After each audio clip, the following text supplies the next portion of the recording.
Hello प्यारे बच्चों, कैसे हो आप सब? सब बढ़िया।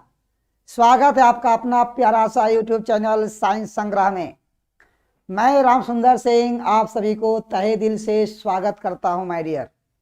आज का सेशन बहुत ही जबरदस्त, बहुत ही बोनाफाइड होने वाला है।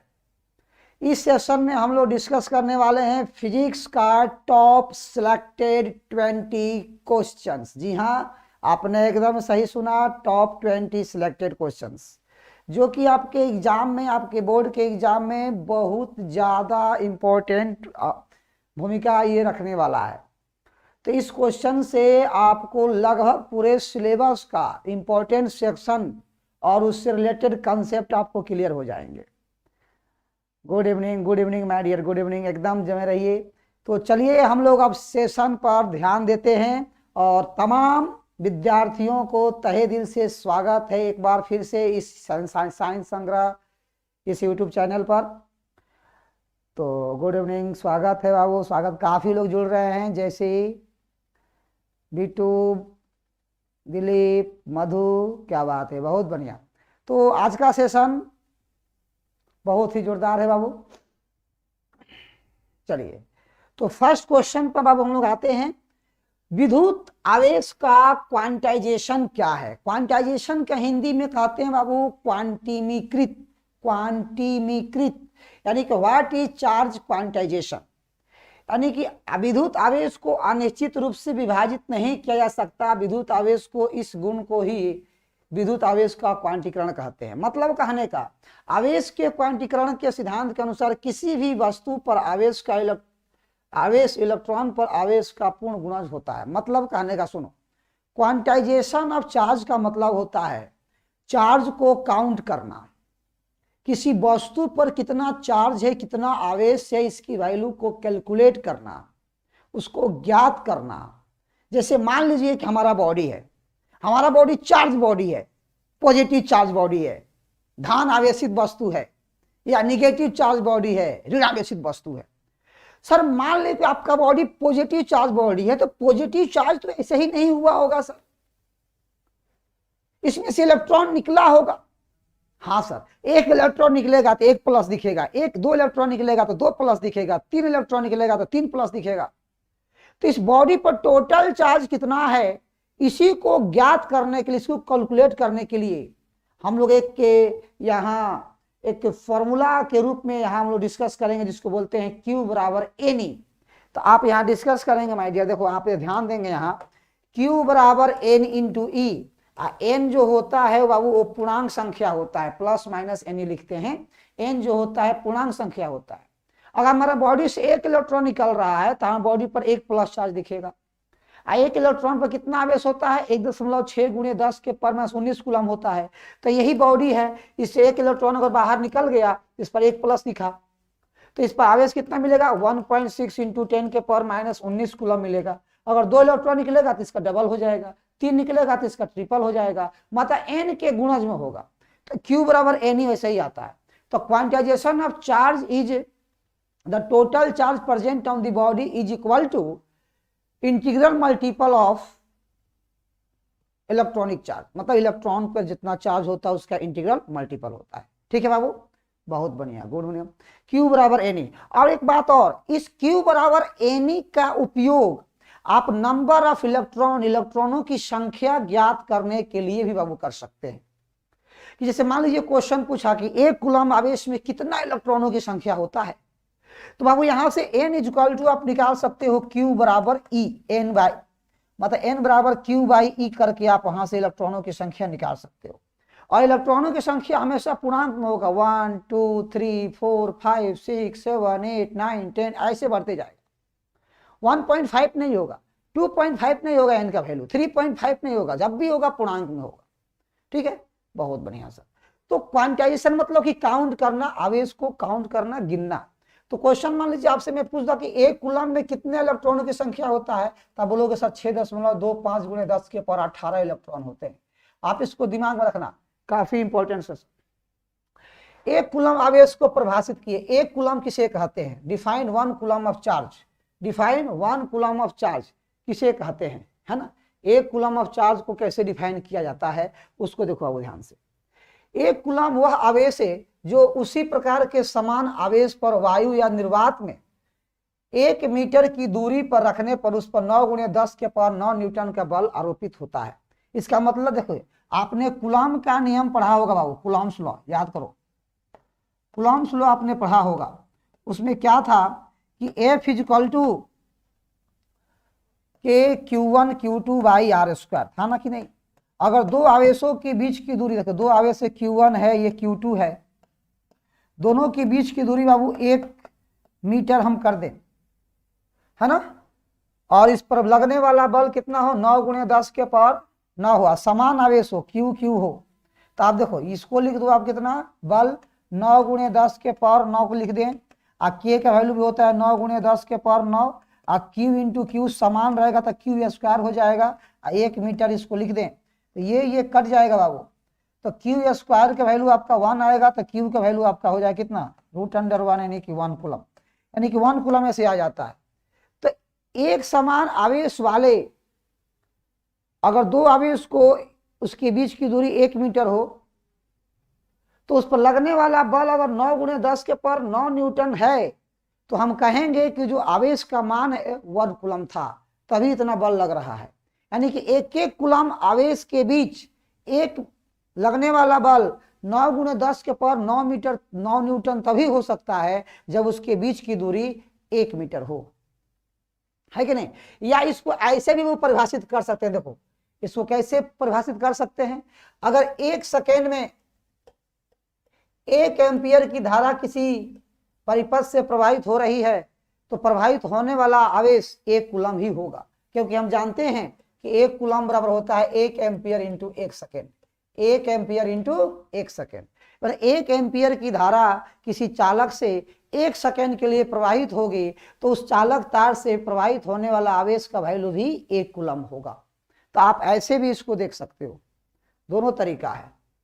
1 एम्पियर के नियम को बताए, स्टेट एम्पियर्स लॉ, एम्पियर के नियम का, तो ये इसका एक और नाम है एम्पियर परिपथीय नियम। एम्पियर का परिपथीय नियम क्या है? इस नियम का उपयोग हम लोग करते हैं चुंबकीय क्षेत्र को ज्ञात करने में, मैग्नेटिक फील्ड को कैलकुलेट करने में। यानी किसी बंद परिपथ के चारों ओर, किसी बंद परिपथ के चारों ओर चुंबकीय क्षेत्र का रेखीय समाकलन परिपथ द्वारा घिरी कुल धारा I का μ0 गुना होता है। मतलब जैसे मान लीजिए कि इस तरह से हम धारा ले लिए, बहुत सारा धारा चालक तार से करंट का प्रवाह हो रहा है, I1 I2 I3 I4, इसको बंद लूप में हम जो है ना रख दिए, चारों तरफ से इसको बंद कर दिए। इसके कारण हम किसी बिंदु पर, इस बिंदु पर चुंबकीय क्षेत्र निकालना चाहते हैं तो एम्पियर साहब का कहना है कि integration of close loop B.dl = μ0 × I के बराबर होगा। ये I वह I होगा जो इस लूप के अंदर जो टोटल करंट है उसको जोड़ने के बाद आएगा। जैसे I का वैल्यू हम क्या लिखेंगे बाबू, यहाँ I बराबर होगा I1 + I2 + I3 + I4, ऐसे जितना रहेगा सबको जोड़ देंगे और उसमें μ0 से गुना कर देंगे तो integration of close loop B.dl के बराबर होगा। इसको पढ़ते हैं द लीनियर इंटीग्रल या line integral of magnetic field around a close circuit is μ0 times the total current I carried by the circuit. यानी कि B.dl जो है वो μ0 I के बराबर होता है, μ0 I के बराबर होता है। B.dl = μ0 I। यहाँ μ0 को बोलते हैं वो निर्वात का चुंबकशीलता, जिसकी वैल्यू आप जानते होंगे कि μ0 बराबर होता है 4 पाई × 10 के पावर -7 टेस्ला मीटर पर एम्पियर होता है। ठीक है, फिर अगला क्वेश्चन है विद्युत द्विध्रुव आघूर्ण को आवेश के परिपक्ष में परिभाषित करें। विद्युत द्विध्रुव आघूर्ण, define electric dipole moment in terms of charge. इसको कैसे बाबू हम, जैसे मान लीजिए कि 2 चार्ज है, इलेक्ट्रिक डाइपोल पहले बनाइए, ये आपका वो +Q है ये भी आपका माइनस क्यू है। डाइपोल बनाने के लिए, द्विध्रुव बनाने के लिए एक प्लस चार्ज होना चाहिए, एक माइनस होना चाहिए, और इसकी बीच की दूरी बहुत ही स्मॉल होनी चाहिए। वो दूरी को हमने मान लिया 12। तो इसको परिभाषित कैसे करते हैं, तो इस द्विध्रुव का, इस डाइपोल का एक चार्ज लेंगे, एक चार्ज लिए और उसके बीच की दूरी से मल्टीप्लाई कर देंगे, इक्वल टू निकल जाएगा P। ये वेक्टर क्वांटिटी होता है, सदिश राशि होता है। अर्थात आवेश तथा दोनों आवेशों के बीच की दूरी 12 के गुणनफल को विद्युत द्विध्रुव आघूर्ण कहते हैं। अब विद्युत द्विध्रुव आघूर्ण को हम लोग P से सूचित करते हैं। आप P बराबर क्या हो जाएगा, आवेश गुणे दोनों आवेशों के बीच की दूरी। और यहां से आपको एसआई मात्रक भी पूछ सकता है माय डियर। एसआई मात्रक में याद रखिएगा क्या होगा इसका, कूलम इनटू मीटर। इसी को बोलते हैं डिवाई। इसको क्या बोलेंगे हम लोग, डिवाई। और इसका विमीय सूत्र होता है ATL। क्या होगा बाबू, ATL याद रखेंगे।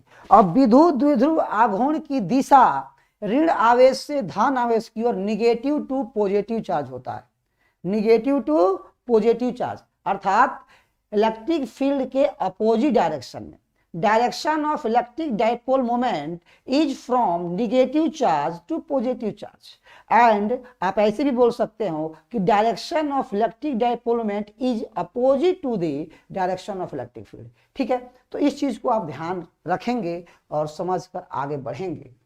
फिर एक किसी बिंदु पर विद्युत विभव को परिभाषित करें, मतलब define electric potential at a point.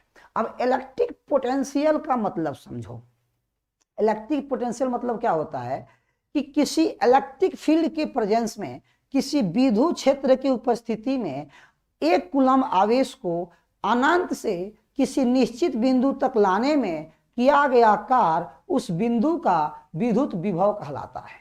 मतलब अनंत से लाना है, किसी विद्युत क्षेत्र की उपस्थिति में अनंत से एक कूलम आवेश को एक निश्चित बिंदु पर लाने में किया गया कार्य उस बिंदु का विद्युत विभव कहलाता है। अर्थात किसी एकांक या इकाई धनावेश अनंत से विद्युत क्षेत्र में किसी बिंदु तक लाने में किया गया कार्य जो होता है उस बिंदु का विद्युत विभव कहलाता है।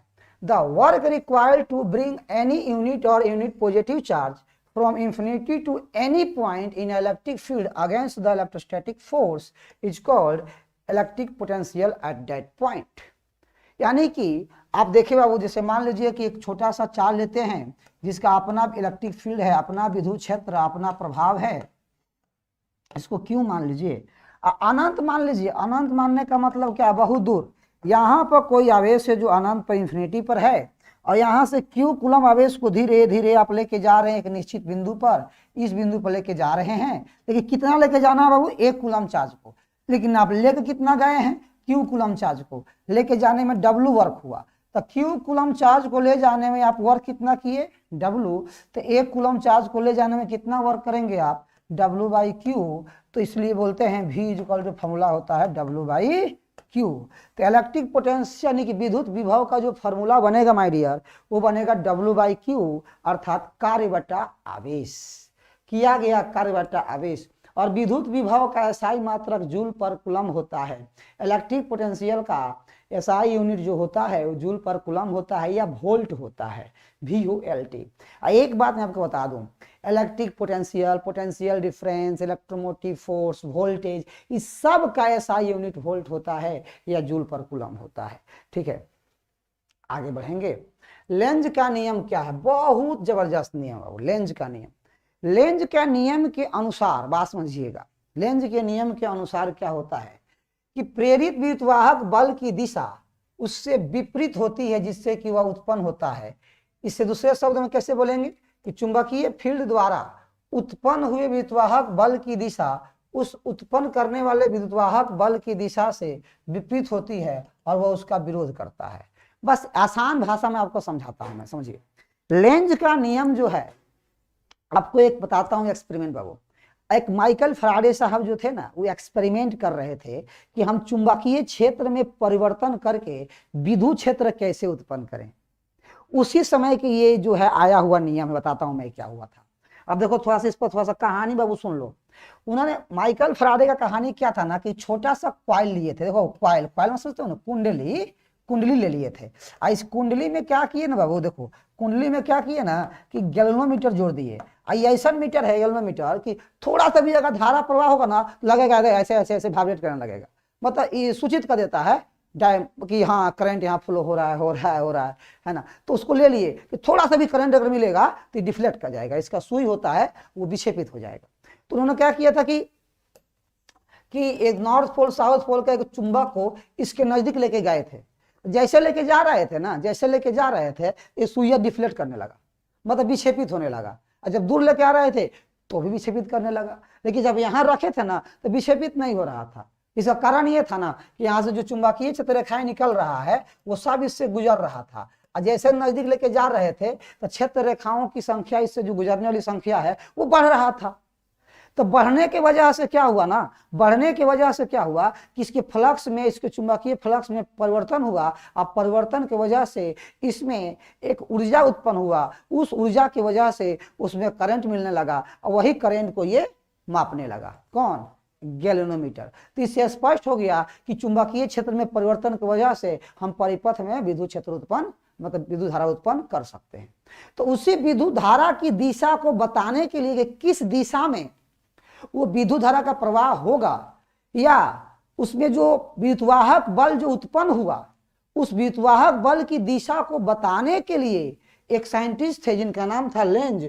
उन्होंने इस लेंज के नियम को दिया। उन्होंने क्या किया? वो इस लेंज के नियम को दिया, अर्थात उसी को बोलते हैं हम लोग लेंज का नियम। तो लेंज के नियम के अनुसार देखा जाए तो ये कहे थे कि हम विद्युतवाहक बल जो उसमें उत्पन्न हुआ है क्वाइल में, कुंडली में, उसका दिशा हम बता सकते हैं। तो कैसे कि फ्लक्स में परिवर्तन होने की वजह से उत्पन्न हुआ है तो उसमें ऐसे विद्युतवाहक बल होगा कि जिसके कारण वो उत्पन्न हुआ है उसी का वो विरोध करे। जैसे आम भाषा में बोलूं तो हम लोग डेली लाइफ में क्या होता है, हम लोग जिसका सपोर्ट करते हैं, जिसके कारण कोई आगे बढ़ता है, वो आदमी उसी का क्या करता है? विरोध करता है कि नहीं? कल के डेट में मान लो किसी को आप आगे बढ़ाइएगा तो आगे चल को आपको क्या करने लगेगा? विरोध करने लगेगा। तो ऐसी अगर प्रवृत्ति कहीं भी है तो समझिएगा यहाँ लेंज का नियम लग रहा है। ये प्रकृति में, नेचर में हो रहा है। बस यही चीज को उन्होंने अपने भाषा में बोल दिया था, जो कि आपके सामने बाबू लिखा गया है, और इसमें कोई खास बात नहीं है। और लेंज का नियम जो है वो ऊर्जा से संबंधित है, इस बात को तुम ध्यान रखना। आगे बढ़ें। बिल्कुल, विद्युत फ्लक्स को परिभाषित करें। विद्युत फ्लक्स को क्या करें बाबू? परिभाषित करें। देखना क्या होता है ये। वैद्युत क्षेत्र में रखे किसी पृष्ठ से लंबवत गुजरने वाले विद्युत क्षेत्र या बल के रेखाओं की संख्या वैद्युत फ्लक्स कहलाता है। विद्युत फ्लक्स का मतलब क्या है? इलेक्ट्रिक फ्लक्स का मतलब क्या है कि the number of active field lines या lines of force passing perpendicular to the surface place in electric field is called electric flux. देखो बाबू, फ्लक्स का मतलब होता है फ्लो करना, प्रवाह करना, है कि नहीं? तो किससे? इलेक्ट्रिक फील्ड लाइंस का प्रवाह होना चाहिए, विद्युत क्षेत्र रेखाओं का प्रवाह होना चाहिए। जैसे तीर जाता है, एरो जाता है, तो एरो जब जाएगा तो किसी न किसी सतह को छेद के आर पार हो जाएगा। नहीं समझी बात को? तो उसी तरह से इलेक्ट्रिक फील्ड लाइंस जाता है। जब इलेक्ट्रिक फील्ड लाइंस किसी सरफेस से आर पार होता है तो हम कहते हैं क्या? उस सरफेस के पास फ्लक्स है, मतलब उस सरफेस से विद्युत क्षेत्र रेखाएं पार किया है। जितना ज्यादा उससे पार करेगा उतना ज्यादा उसका फ्लक्स होगा, जितना ज्यादा उससे पार करेगा विद्युत क्षेत्र रेखाएं उतना ज्यादा उसके पास फ्लक्स होगा। कम पार करेगा तो कम होगा। तो एक्चुअल में जो विद्युत फ्लक्स है वो विद्युत क्षेत्र रेखाओं को सूचित करता है कि कितना ज्यादा रेखा उससे पास कर रहा है, गुजर रहा है। और जितना ज्यादा गुजरेगा उस एरिया का उतना ही ज्यादा विद्युतीय प्रबलता होगा, विद्युत क्षेत्र होगा, विद्युतीय सामर्थ्य होगा। बस उसको मैथमेटिक्स में एक्सप्रेस करने के लिए हम लोग ये भाषा का यूज करते हैं बाबू, लेकिन फंडामेंटल चीज यही है। और विद्युत फ्लक्स का जो परिभाषा है, देखो जो फॉर्मूला है मैथ के रूप में, वो आता है phi is equal to E dot delta A. इसी को लिखते हैं बाबू E delta A cos theta, इसी को लिखते हैं। देखना, E delta A cos theta. Theta जो है वो विद्युत क्षेत्र और क्षेत्रफल सदिश के बीच का कोण है, एंगल है। ठीक है, बिल्कुल। चुंबकीय क्षेत्र बी में भी वेग से चल रहे आवेश क्यू पर कितना चुंबकीय बल लगेगा? अच्छा, ठीक है। देखो अब इस क्वेश्चन के बारे में हम बताते हैं। मान लो कि ये चुंबकीय क्षेत्र की दिशा है, मान लो, मानने में क्या जाता है।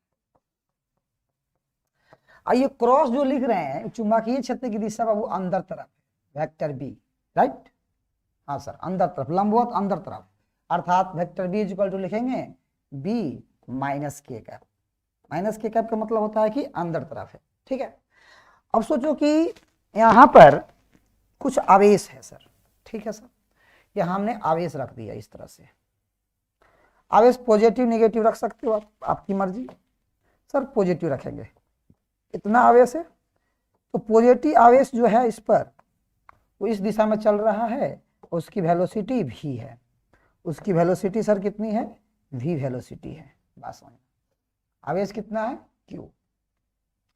तो इस पर लगने वाला जो बल है, चुंबकीय बल है बाबू, वो F B vector is equal to Q into vector v cross vector b होगा। F B is equal to Q into V cross B, F B is equal to Q into V cross B.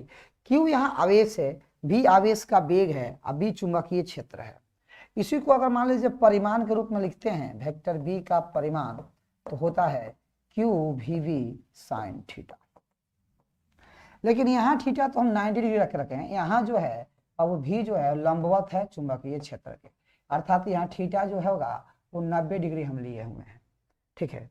तो theta जब 90 लेंगे तो Q V V sine 90 degree, और sine 90 के value 1 होता है, तो क्यू वी वी आ जाएगा। देखो, तो चुंबकीय बल का जो फॉर्मूला हो गया वो हो गया क्यू वी वी। लेकिन ये क्यू वी वी तभी लगाएंगे जब चुंबकीय क्षेत्र और आवेश का वेग एक दूसरे के लंबवत होगा, है ना, तभी लगाएंगे, हर केस में नहीं लगा सकते इसको, ठीक सर, ठीक है, बहुत बढ़िया। आगे देखो, 1 एम्पियर विद्युत धारा को परिभाषित करें। 1 एम्पियर, देखो 1 एम्पियर का मतलब क्या होता है, 1 कूलम बाई 1 सेकेंड।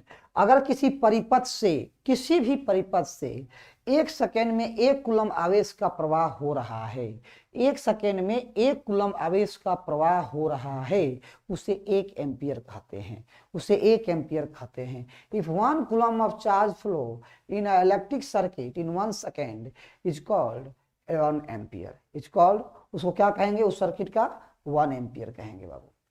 ओम का नियम को बताए, ओम के नियम क्या कहता है, एट कांस्टेंट टेम्परेचर, बाबू देखना दे, नियत ताप पर, एट कांस्टेंट टेम्परेचर, याद रखिएगा, नियत ताप पर, नियत ताप पर जो विभवांतर होता है, वोल्टेज होता है, वो करंट के डायरेक्टली प्रोपोर्शनल होता है। नियत ताप पर विभवांतर, विभवांतर विद्युत धारा के सीधा समानुपाती होता है, विद्युत धारा के क्या होता है, सीधा समानुपाती होता है। और इसी प्रोपोर्शनल को वो इक्वल में बदलने के लिए हम लोग लिखते हैं I इंटू आर। आर जो यहाँ है वो नियतांक है, इसी नियतांक को हम बाबू प्रतिरोध के नाम से जानते हैं। लेकिन याद रहे, ओम का नियम तभी लागू होगा जब तापमान चालक तार का नियत रहेगा, कांस्टेंट रहेगा, फिक्स रहेगा। इसीलिए at constant temperature the potential difference at the end of metal wire is proportional to the current flowing in it, ठीक है, बहुत बढ़िया। आगे ड्रिफ्ट वेग क्या है, तो वो ड्रिफ्ट वेग का मतलब होता है कि जब किसी कंडक्टर को, देखिएगा ध्यान से, ये मान लीजिए चालक तार हो गया, कोई कंडक्टर हो गया, इसके अंदर बहुत सारे इलेक्ट्रॉन्स है, हाँ सर बहुत सारे। एक बात जानते हो, जब हम इसकी बैटरी को इसके साथ नहीं जोड़ते हैं ना, ये इलेक्ट्रॉन एकदम रैंडमली मूव करते रहता है इधर उधर, जैसे कैसे होता है हवा का कण, चाहे मच्छर, मधुमक्खी, सब कैसे ऐसे ऐसे रैंडमली घूमते रहता है इधर उधर, है ना, उसी तरह से रैंडमली मूव करते रहता है। लेकिन जैसे ये मुक्त इलेक्ट्रॉन है, जैसे ही इसमें तुम बैटरी जोड़ देते हो बाबू, जैसे इसमें बैटरी जोड़ देते हो, इस बेटा को मिल जाता है ऊर्जा, ये पूरा टाइट हो जाएगा, एनर्जी मिल जाता है, इलेक्ट्रॉन को मिल गया एनर्जी एकदम। जैसे बैटरी जोड़ते हो ना, तो इसके देखो पॉजिटिव वाला टर्मिनल है, देखना ध्यान से बाबू, इस पर प्लस प्लस प्लस आता है, और माइनस वाला से माइनस माइनस हो जाता है, ठीक है। तो इसके वजह से क्या है कि विद्युत क्षेत्र इसके अंदर उत्पन्न हो जाता है, विद्युत क्षेत्र, ये विद्युत क्षेत्र। अब विद्युत क्षेत्र उत्पन्न होने की वजह से इस पर बल लगता है, एक निश्चित दिशा में बल लगता है, इलेक्ट्रॉन पर जो बल लगता है उसका नाम होता है विद्युतीय बल, इलेक्ट्रोस्टैटिक फोर्स, इलेक्ट्रिक फोर्स। और वह बल इलेक्ट्रिक फील्ड के अपोजिट में लगता है, सब पर। अब वो क्या करता है, एक दिशा में चलने लगता है। तो सारे इलेक्ट्रॉन जिस वेलोसिटी से वो आगे चलता है उसी का नाम होता है ड्रिफ्ट वेलोसिटी, ड्रिफ्ट वेग, अपवाह वेग। यानी कि इलेक्ट्रॉन के जो औसत वेग होता है, एवरेज वेलोसिटी होता है, कब, जब उससे इलेक्ट्रिक फील्ड के प्रेजेंस में जो मूव कर रहा है जिस वेलोसिटी से, वो वेलोसिटी, उसका नाम होता है ड्रिफ्ट वेलोसिटी। ऐसी ड्रिफ्ट वेलोसिटी को तो देखना, इसी ड्रिफ्ट वेलोसिटी को हम लोग अपवाह वेग कहते हैं। तो ड्रिफ्ट वेलोसिटी का मतलब क्या होता है कि जिस औसत वेग से, जिस वेग से इलेक्ट्रॉन गति करते हैं उसी वेग को ड्रिफ्ट वेलोसिटी, अपवाह वेग का नाम देते हैं। जितने भी इलेक्ट्रॉन जा रहे हैं इसका कुछ ना कुछ अपना वेग है ना, हाँ, तो उसी का नाम होता है अपवाह वेग। ठीक है। किसी क्षेत्र में प्रभाव से उत्पन्न दिश धारा की दिशा, आवेश का औसत वेग ही क्या कहलाता है, ड्रिफ्ट वेलोसिटी कहलाता है। और ड्रिफ्ट वेलोसिटी का वो फॉर्मूला होता है e tau by m into vector E, e tau by m into vector E. पदार्थ की चालकता को परिभाषित करें, define conductance of a material. देखो कंडक्टेंस जो होता है बाबू, चालकता, वो क्या होता है, 1/r, मतलब प्रतिरोध के चालकत्व होगा ना बाबू, कत्व। ठीक है। तो जो प्रतिरोध का व्युत्क्रम होता है, ये क्या होता है, रेजिस्टेंस का रेसिप्रोकल होता है। It is the reciprocal of conductance, is the reciprocal of resistance. Conductance is the reciprocal of resistance, conductance is the reciprocal of resistance. G is equal to 1/r। प्रतिरोध के व्युत्क्रम को हम लोग G कहेंगे, R के व्युत्क्रम को क्या कहेंगे, G कहेंगे, चालकत्व कहेंगे। ठीक है, बिल्कुल। इसका SI मात्रक ओम के उल्टा कर सकते हो, सीमेन होता है ना। कंडक्टेंस का SI मात्रक सीमेन होता है। धातु की प्रतिरोधकता पर तापमान बढ़ने से क्या असर पड़ता है, what is the effect of temperature rise on resistivity of the metal. देखो टेम्परेचर बढ़ने से, तापमान बढ़ने से कंडक्टर का रेजिस्टिविटी बढ़ जाता है। तापमान बढ़ने से, टेम्परेचर बढ़ने से चालक का प्रतिरोधकता बढ़ जाता है, अर्धचालक का प्रतिरोधकता घट जाता है। इस बात को ध्यान रखेंगे, ये काफी इंपॉर्टेंट है कि चालक के लिए बोला है, हम इसमें एक और चीज आपको ऐड कर दिए, वो बता दिए अर्धचालक। तो अर्धचालक में क्या होता है, उसका तापमान बढ़ाइएगा तो प्रतिरोधकता घटेगा और चालकता बढ़ेगा। बात समझे कि नहीं, कंडक्टिविटी बढ़ेगा। तो इस चीज को ध्यान रखेंगे। फिर भंवर धाराएं क्या है, एडी करंट। जब किसी धातु के प्लेट को किसी चुंबकीय क्षेत्र में दोलन करवाते हैं तो उसमें प्रेरित विद्युतवाहक बल उत्पन्न हो जाता है, जिसके कारण प्लेट में वृत्ताकार रूप में स्थानीय धारा उत्पन्न होती है। इस धाराओं को भंवर धारा का नाम देते हैं।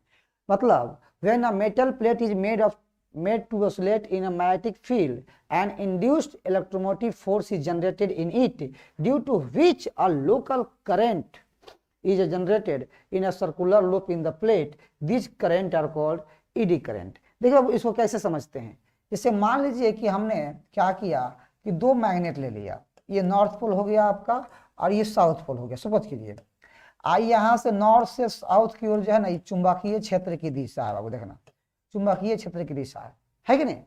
तो अब इसके अंदर क्या हो रहा है कि मेटल प्लेट ऐसे आ रहा है, ऐसे एंट्री कर रहा है, फिर निकल रहा है, फिर एंट्री कर रहा है। इस तरह से जो है ना मेटल प्लेट धातु की सतह है, चुंबकीय क्षेत्र में के अंदर जा रहा है, फिर बाहर निकल रहा है।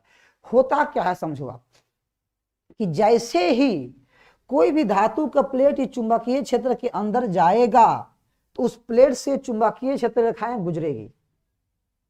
जैसे ऐसे लेके जाओगे तो चुंबकीय क्षेत्र रेखाएं इससे गुजरेगी, जब गुजरेगी तो उसके फ्लक्स में परिवर्तन होगा, यानी उससे चुंबकीय क्षेत्र रेखाएं गुजरेगा तो वहां फ्लक्स मिलेगा, फ्लक्स में परिवर्तन होगा।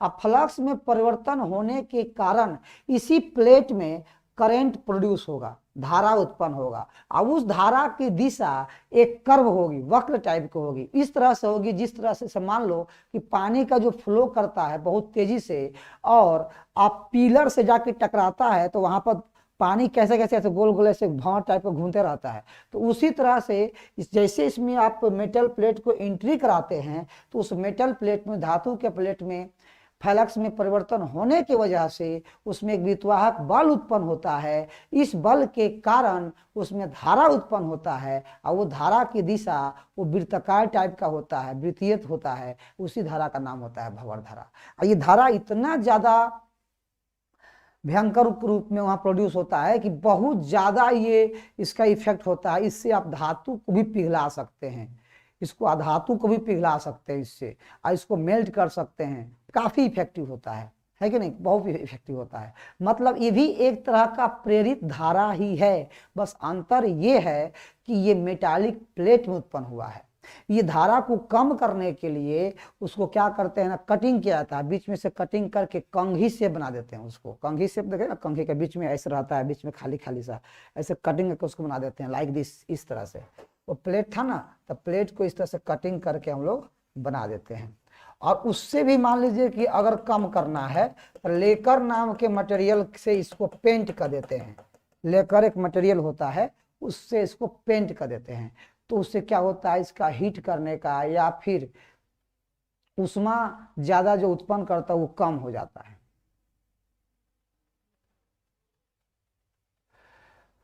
प्रत्यवर्ती धारा परिपथ में विभवांतर के वर्गमूल माध्य 100√2 है वोल्ट है। विभवांतर का शिखर मान एवं पूरे चक्र में विभवांतर का औसत मान ज्ञात करें। Root mean square of value of potential difference of alternating current in a circuit is 100√2 volt. Find out peak value of potential difference and average value of। देखो अब ध्यान से क्वेश्चन में क्या दिया हुआ सोचो। क्वेश्चन में वो दिया हुआ है वी आरएमएस दिया हुआ बाबू, वर्गमूल माध्यमूल वी आरएमएस दिया हुआ। देखो 100√2 वोल्ट दिया हुआ, ठीक है। हमसे पूछ रहा है वी नॉट क्या होगा और एवरेज क्या होगा। देखो तो वी नॉट क्या होगा, तो वी आरएमएस का जो फॉर्मूला होता है आपको पता है कि वी नॉट बाई √2 होता है, ठीक है। हाँ सर बिल्कुल। तो यहां से अगर हम वी नॉट निकालेंगे तो क्या लिखेंगे, √2 इंटू वी आरएमएस। हाँ सर बहुत बढ़िया। तो √2 आप रहने दो। अब वी आरएमएस का वैल्यू कितना है, तो 100√2 है, तो 100√2 लिख दिए। √2 से √2 गुना करेंगे तो 100 गुने 2 हो जाएगा, तो 100 गुने 2 200 हो जाएगा, तो 200 वोल्ट आ गया। तो वी नॉट आ गया 200 वोल्ट। और औसत का होता है फॉर्मूला क्या होता है, तो 2v नॉट बाई पाई होता है। तो 2 अब वी नॉट की वैल्यू कितनी हो गई 200, अब बट्टे पाई कर देंगे, यानी कि आंसर कितना हो जाएगा बाबू 400 बट्टे पाई वोल्ट। आगे आंसर है ना 400 बट्टे पाई वोल्ट। सेल का विद्युतवाहक बल किसे कहते हैं, what is EMF of focal length. एकांक आवेश को सेल के सहित परिपथ में प्रवाहित करने के लिए सेल द्वारा दी गई ऊर्जा को सेल का विद्युतवाहक बल कहते हैं। इसे ई से सूचित किया जाता है। जैसे मान लीजिए बाबू कोई भी सेल है, इस तरह से मान लीजिए सेल का अपना प्रतिरोध होता है, उसको बोलते हैं आंतरिक प्रतिरोध। सेल का ईएमएफ है, ये सर्किट हो गया, ठीक है।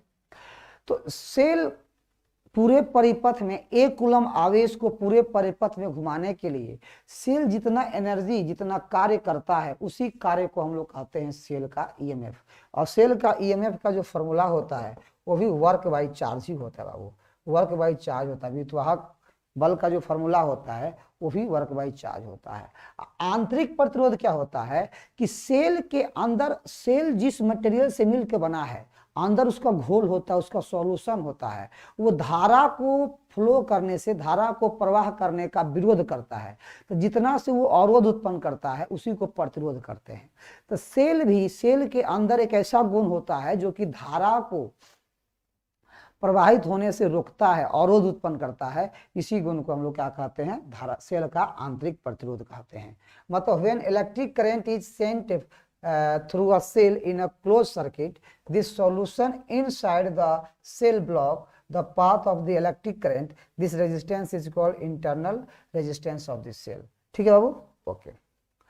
अब एक कुंडली का प्रतिरोध R है और प्रतिघात Z, मतलब कितना है बाबू, ये आपका 4 ओम है। तो कुल प्रतिबाधा क्या होगा, द इम्पीडेंस बताना है बाबू कॉइल, यानी कि Z का वैल्यू आपको बताना है।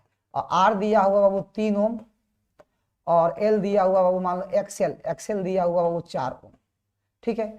तो उस केस में Z का जो फॉर्मूला होता है अंडर रूट होता है R² प्लस एक्सएल का होल स्क्वायर प्लस एक्सएल का स्क्वायर।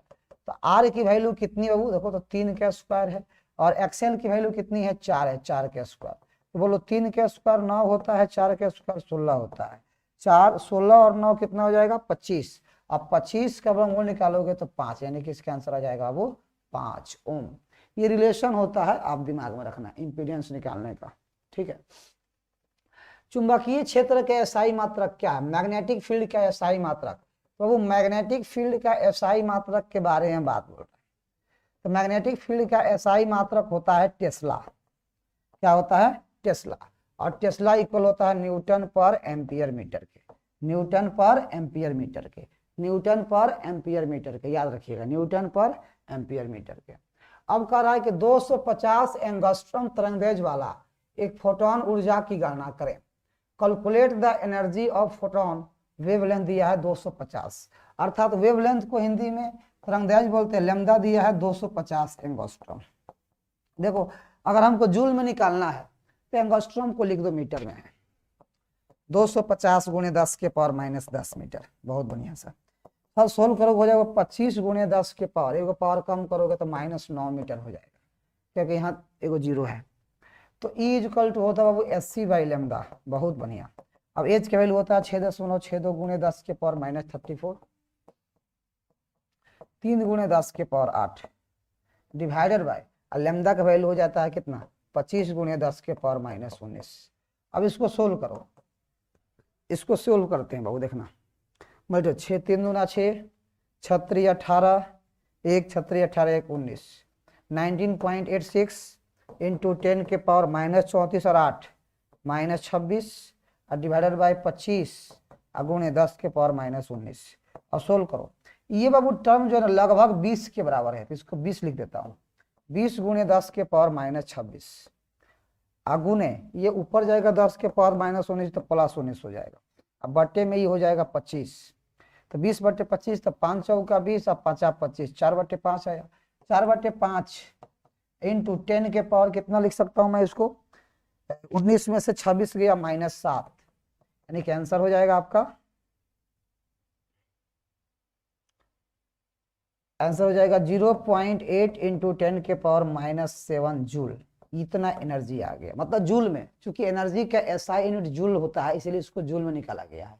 इसको इलेक्ट्रॉन वोल्ट में भी आप रख सकते थे, 1240 बटे लैम्डा करके इसको रख सकते थे आराम से, कोई दिक्कत नहीं। तो बाबू ये जो फॉर्मूला है फोटोन एनर्जी का E बराबर SC बाई लैम्डा, या एक और होता है H इंटू F, यहाँ से फ्रीक्वेंसी निकल जाता है, ठीक है, या होता है फिर 1240 बाई लैम्डा, ये भी होता है, तो इसका भी यूज कर सकते थे, ठीक ना। तो कहने का मतलब मेरा ये है कि SI यूनिट एनर्जी का जूल होता है, इसलिए इसको जूल में हम लोग कन्वर्ट करेंगे। तो माय डियर ये था पूरे आपके टोटल 20 क्वेश्चन जो आपके बोर्ड में अक्सर इस लेवल के क्वेश्चन पूछे जाते हैं, अब कई बार पूछे भी गए हैं।